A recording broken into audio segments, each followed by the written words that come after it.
All right, so let's look at period 6, which is referred to as the Gilded Age. It is known for industry, immigration, and urbanization. Um, for this era, I have chosen the picture of the book by Horatio Alger, Strive and Succeed. Alger was a popular writer in this time period, and he wrote a lot of pull yourself up by the bootstrap stories where young boys who didn't have a lot of wealth got a job, got an opportunity, worked really hard, and found success in their life. And in period 6, there's a lot of people striving for success with some limited results. So, some of the key turning points, notice that period 6 goes back in time. The last period 5 ends 1877, and then we go back to 1865, which is the end of the Civil War. Why they chose to do that is because after the Civil War, we see this increase in immigration, we see this increase in industry, and that they kind of separate from some of the social movements that happen at that time period. But in period 6, you see the end of the Civil War. They end it with 1898, which is the Spanish American War. And I believe they do that for two reasons. The next period will be much more progressive. You see presidents like Teddy Roosevelt. You also see a exploration of America and our involvement overseas at that time. So this is when we're focused on, filling out the West, growing bigger cities, growing really big companies. Okay. Some turning points in period 6 are the transcontinental railroads meet in 1869 at Promontory Point, Utah. Of course, the end of Reconstruction happens, 1877. You have the first meaningful immigration law with the Chinese Exclusion Act, 1882. And Plessy versus Ferguson secures that segregation would remain in southern states. Okay, first of all, we have a lot of talk about tech, industry, and capitalism. And let's look on the impacts that had on the farmer out west.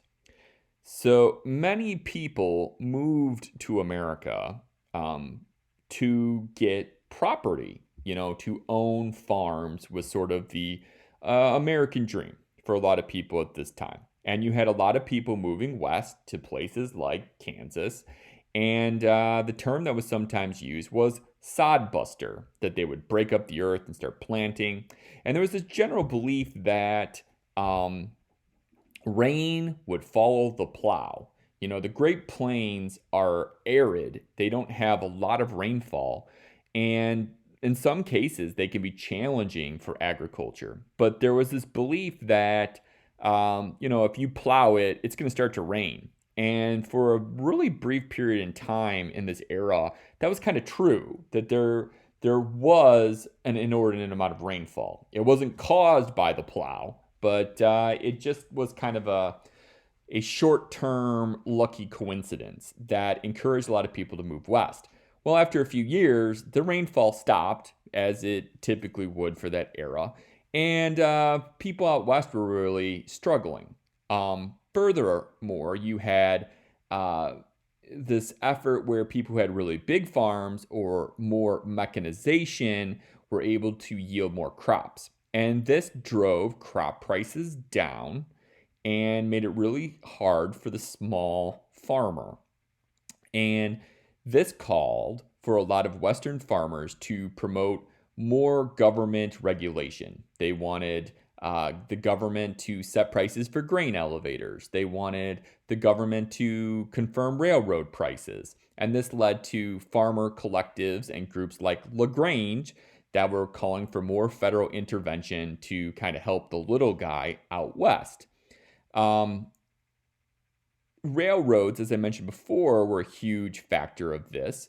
And you also saw the growth of major companies like, Standard Oil and things like that, which were successful off of integration, vertical integration, buying your factors of production, horizontal mergers, which would eventually lead to monopolies as people bought out their competitors. So you have these growing factories out east, and you have these farmers out west who are kind of struggling to survive independently. And so the West, people are striving to succeed, but it's a struggle. Another group that were striving to succeed were migrants and immigrants. So this era is well noted for urbanization, where people are moving into big cities. Those people moving into big cities could have been immigrants who came from other countries, but also migrants, people who lived in the farms of Illinois. They don't need to work the farm so much because there's mechanization. So they're trying to get these factory jobs in Chicago, but they're also competing with immigrants. Okay. And they're living in low cost housing like tenements, and it's urbanization has its challenges. This also leads to nativism, people who are not so keen of immigrants at that time.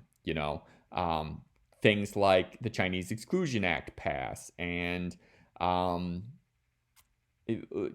immigrant laws are passed. There's also some people helping immigrant groups like political machines.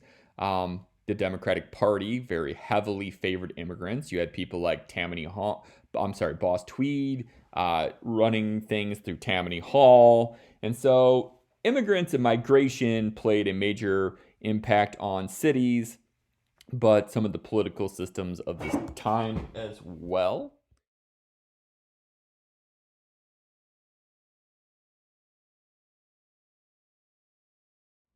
Okay, I apologize if this video got choppy. My cat interrupted my last recording. I believe I left off with migrants.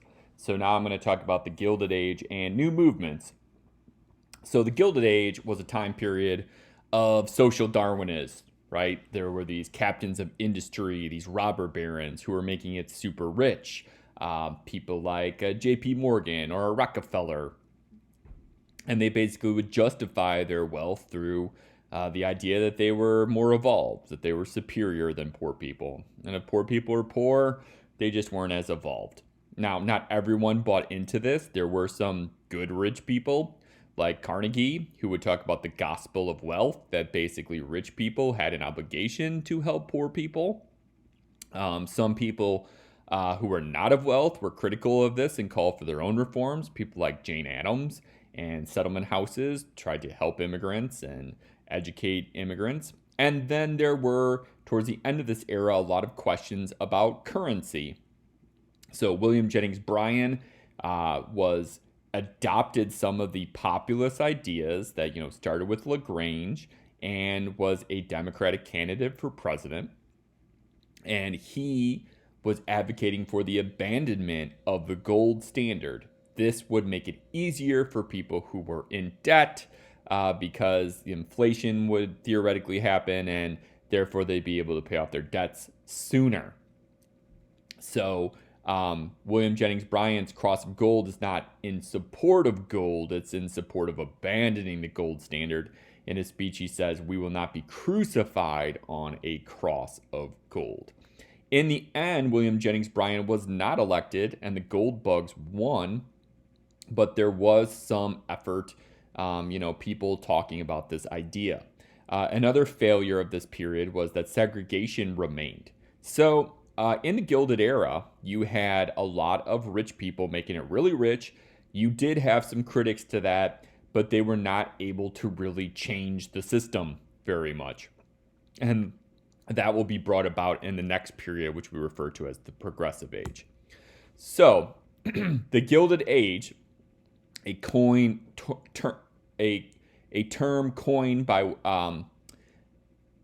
Mark Twain, sort of recognized how there were some outward appearances of good things and there were some negative things inside. So on the outside, there were land opportunities for people. You could come to America and buy some land out west. There were factory jobs that did not require a lot of skill. There were political groups advocating for you, like the Democratic Party. There was cheap housing in the cities. Like, there were some opportunities there. But if you dig on the inside, it was very tough to make profit for people who didn't have a lot of money, like sodbusters out west.